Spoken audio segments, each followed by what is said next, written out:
Guys welcome back to my YouTube channel. आज हम बात करने जा रहे हैं ड्रामा सीरियल मोहब्बत दाग की सूट नेक्स्ट आने वाली एपिसोड में क्या शिजरत अब जैन को एक्सेप्ट कर पाएगी, क्या जैन को अपनी ममता का प्यार मिलने जा रहा है। मुकम्मल डिटेल के साथ रिव्यू आप लोग साथ शेयर करेंगे। जल्दी से हमारे चैनल को सब्सक्राइब कर दें और साथ में लगे बेल आइकन बटन को लाजमी प्रेस कर दें ताकि नई से नई आने वाली वीडियो की नोटिफिकेशन आप लोगों को मिल सके। आखिरकार आफाक अपने घर वालों को झूठी खबर सुना ही देता है। जैसे सबा को यह सब कुछ पता चलता है और उससे उम्मीद लग चुकी होती है कि अब हमारे घर में बच्चा आएगा, सबब बहुत ज़्यादा खुश होती है और उससे ये खुशी जो होती है माँ को पता होता है जिसके घर में औलाद नहीं होती तो सबब फ़ौरन शिजरत को कॉल करती है और सनान को खुशखबरी सुनवाती है। उनको कहती है कि अब मेरे घर में भी उम्मीद लग चुकी है और बहुत जल्द बच्चा आने वाला है। सनान इस बात से बहुत ज़्यादा खुश होता है क्योंकि सनान को सबा की जो हालत होती है वो देखी नहीं जाती और शिजरत की सनान तो चाहता था कि ये जो जैन है ये सबा के पास ही रहे, लेकिन सुमैया की वजह से ज़िद की वजह से आखिरकार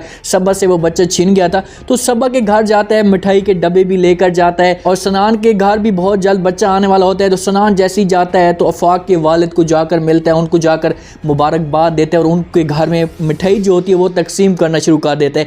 जैसे ही आफाक का वालिद उसकी खुशी देखता है तो उससे पूछते हैं, उससे कहते हैं कि बेटा तुम इस बात पे क्या खुश नहीं हो जो तुम्हारे घर में भी अब बच्ची आ चुकी है। सनान उससे कहता है कि जी मामू जान मैं भी इस बात से बहुत ज़्यादा खुश हूँ, मुझे तो इस खुशी से हद से भी ज़्यादा आप लोगों की खुशी है। जिस पर आफाक फ़ौरन उसे जवाब देता है आपको ये सब कुछ अच्छा नहीं लग रहा होता क्योंकि आफाक एक तो झूठ बोलकर ये सब कुछ करवा रहा होता है और दूसरा सनान के घर आना आकर मिठाई तकसीम करना ये सब कुछ उससे बर्दाश्त नहीं हो रहा होता और फ़ौरन सनान को जवाब देता है। उससे कहता है कि जब आपके घर में बच्चा आया था तो उस वक़्त आपने मिठाइयाँ क्यों नहीं बांटी थी, उस वक़्त भी आपने मिठाइयाँ बांटनी थी क्योंकि वो एक टॉर्चर कार होता है, उसके ऊपर बात कर रहा होता है। सनान को ये सब कुछ अच्छा नहीं लगता और आफाक के वालिद को भी आफाक का वालिद फ़ौरन आफाक को रोकने की कोशिश करता है। उससे कहते हैं कि बेटा मेहमान है, मेहमानों के साथ इस तरह की बात नहीं की जाती और ना ही इस तरह का रवैया रखा जाता है। आफाक ये बात सुन के गुस्से से वहाँ से चला जाता है और सुमैया जो होती है किसी भी सूरत में जैन को वापस नहीं करना चाहती थी। उबैद की ज़िद की वजह से उबैद की जो बहन होती है इतनी उबैद का माइंड एक साफ़ कर देती है, इतना माइंड उसका ख़राब कर देती है कि वो अब बिल्कुल भी चाहता है कि जैन इस घर में ना रहे क्योंकि अगर जैन इस घर में रहेगा बड़ा हो जाएगा तो उसके हिस्से में भी उबैद की जो जायदाद होगी वो आ जाएगी और कल को जैन किसी किस्म का नुकसान दे सकता है। ये सारी बातें उबैद की बहन ने उबैद के जैन में डाल दी थी। उबैद सुमैया को साफ कह देते अगर उसे कहते कि अगर जैन इस घर में रहेगा तो मैं अपने बच्चों को साथ लेकर चला जाऊँगा। तो सुमैया बेचारी मजबूर हो जाती है। पहले तो बहुत ही ज़्यादा उबैद को समझाने की कोशिश करती है, उससे कहती है कि नहीं हमने उन लोगों के साथ ज़बान की थी और उनसे इतना बड़ा बच्चा, उनसे इतना खून उनसे छीना था तो वो कैसे अब ये सब कुछ बर्दाश्त करेंगे, अगर उन्हें हम वापस करेंगे तो उबैद उससे कहता है कि हम उनसे जाकर माफ़ी मांगेंगे, किसी भी सूरत उसे जाकर वापस कर देंगे। सुमैया और उबैद जैन को साथ लेकर वहाँ से निकल पड़ते हैं। जैसे ही शिजरत के घर जाते हैं, सनान के घर जाते हैं, दोनों खुश होते हैं, अपने बच्चे को देखते हैं कि हमें जो बच्चा है मिलने के लिए आया है। अब जैन को ये सब कुछ पता नहीं होता कि मेरी माँ और बाप यही हैं। सुमैया उनसे रिक्वेस्ट करती है, उससे माफ़ी भी मांगती है, उसकी आंखों में आंसू भी आ रहे होते हैं। उससे कहती है कि सनान प्लीज़ ये बच्चा आप अपने पास अब वापस रख लें। तो शिजरत जैसे ये बात सुनती है तो वो तो हैरान हो जाती है क्योंकि शिजरत किसी भी सूरत में अब इस बच्चे को एक्सेप्ट नहीं कर पाती। उससे मोहब्बत तो करती है लेकिन वो चाहती है कि अब ये बच्चा हमारे पास ना रहे।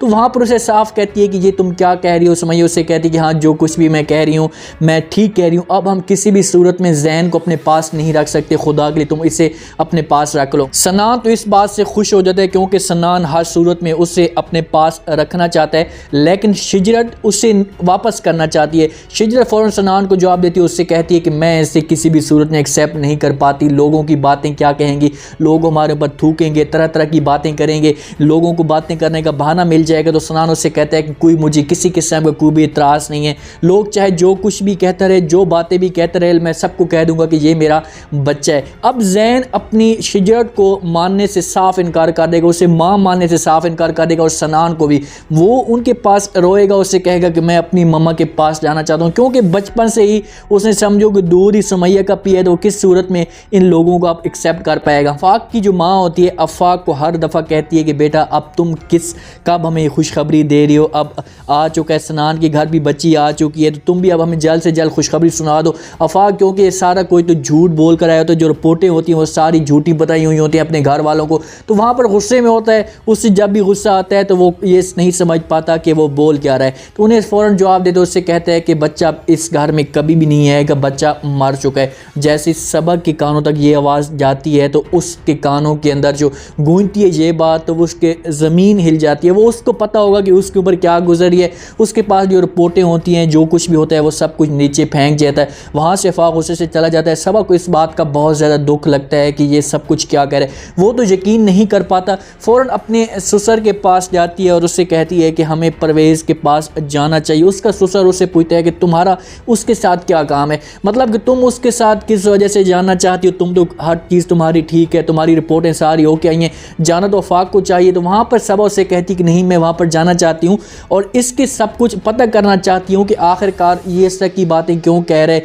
क्या ये सब कुछ खुद ख़त्म करवाना चाहते हैं। जब ये जाएंगे परवेज़ को जाकर मिलेंगे, सारी असलियत परवेज़ इनको बता देगा कि भाई आपके शौहर में कमी है, उसमें ये मसला था, मैंने उसको बताने की कोशिश की या उससे कहा कि ये हल हो जाएगा, लेकिन उसने साफ इनकार कर दिया पैसे लगाने से इस तरह की। तो सबा उसे कहेगी कि जो कुछ भी जितने भी पैसे लगेंगे मैं आपको देने के लिए तैयार हूँ, लेकिन प्लीज़ आप इसका इलाज करवा लें। लेटेस्ट एपिसोड के कुछ इमोशनल सीन आप लोगों के साथ शेयर करेंगे। जब जैन शोर होता है, सुमैया उसके पास बैठी होती है, तो उबैद जैसी कमरे में आता है तो उसे एक अजीब तरह की फीलिंग महसूस होती है। उसे अजीब तरह के एक ख्यालात आ रहे होते हैं कि देखो सुमैया ज़्यादातर जो तवज्जो है वो जैन के ऊपर दे रही है और अपने बच्चों के ऊपर वो थोड़ा सा भी तवज्जो नहीं देती, वो नौकरानी के हवाले किए हुए हैं। तो उससे वहाँ पर बहुत ज़्यादा गुस्सा आता है और सुमैया की इंसल्ट भी करता है और उसकी बेइज्जती भी करता है। तो जैन से ये सब कुछ बर्दाश्त नहीं होता, हालांकि ऐसा नहीं होना चाहिए, क्योंकि जब बच्चा, छोटा सा बच्चा ये सब कुछ देखेगा, किसी भी माशरे में मियाँ और बीवी आपस में लड़ाई करें तो कोशिश ये किया करें कि लड़ाई जो वो साइड पे जाकर किया करें। बच्चों के सामने लड़ाई करने से तो बच्चों के जहन के ऊपर जो तासुरात होते हैं वो गलत जाते हैं, दूसरा उनकी जो सोच होती है वो नेगेटिव हो जाती है, उनकी सोच होती है वो महदूद हो जाती है। शिजरत आखिरकार सनान को राज़ी कारी लेगी, उसे कहेगी कि भाई जो कुछ भी होता है हम ऐसा करते हैं कि ये जो बच्चा है, क्योंकि सबा को फिर वहाँ से नौमीद मिल चुकी है फाक की तरफ से, तो जैन अब दे देंगे सबा को और वहाँ पर उनके पास रहेगा और सबा से फिर बड़ा होगा और अफाक को भी आखिरकार उसके साथ जो होगी मोहब्बत हो जाएगी कि यार ठीक है, हमारे घर में कोई बच्चा तो आ चुका है और हमारे घर में आकर कोई हमारे ऊपर इस तरह की बात नहीं करेगा। तो मेरे आज का ये रिव्यू, आज का ये प्रोमो आप लोगों को पसंद आया होगा, आपने कमेंट सेक्शन में अपनी लाजमी देनी और बताना है आपको क्या लगता है कि क्या अब शिजरत जैन को एक्सेप्ट कर पाएगी, क्या जैन शिजरत और सनान को अपना माँ और बाप मान पाएगा। कमेंट सेक्शन में अपनी लाजमी दें, चैनल को लाइक सब्सक्राइब लाजमी कर दें, अपना खास ख्याल करें, दुआ में याद रखें। मुझे दीजिए इजाज़त, अल्लाह।